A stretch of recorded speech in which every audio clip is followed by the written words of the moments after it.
Ал балалар, әдемі отырамыз. Ал балалар, бүгін математикадан бізде өткенді қорытындылау, яғни пысықтау. Біз математикадан өткен білімдерімізді қорытындылау үшін мен сендерге арнайы ұяшықтар дайындадым. Осы ұяшықтар арқылы мен сендердің білімдеріңді бағалаймын. Ал балалар, өткенді қорытындылау. Ұлы Абай атамыз айтқандай, әсерпаз болма әрнеге, өнерпаз болсаң арқалан, сен де бір кірпіш дүниеге кетігін таптап, бәр қалан дей келе, сендердің білімді, ақылды, тәртіпті және батыл болуларына мен сенімдімін. Ал олай болса, математикадан сендердің алған білімдеріңді мен қорытындылай келе осындай нелер дайындадым. Ал мұны ұяшықтардың кез келгенін бір оқушы таңдайды. Аружан таңдады ұяшықты. 40-шы ұяшық арқылы өту үшін біз бастан 10-нан бастайды. Ал Аружан тұра ғой, мен саған тапсырма.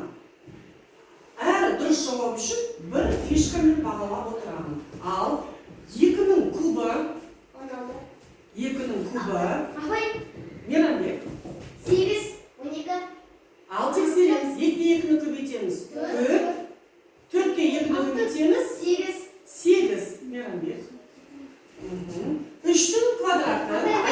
9 сақтаймыз. 9, 3-ке көбейтсем 9. Жарайсың балам. Фишканы болсын. Ал келесі. Тапсырмаға өтеміз.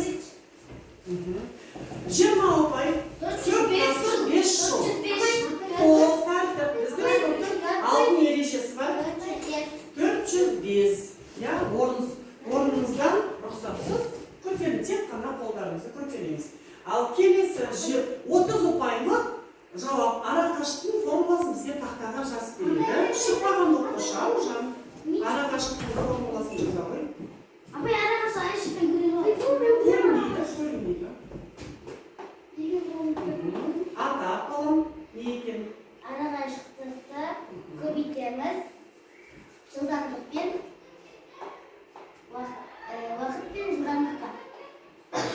Арақашық табу үшін. Арақашық табу үшін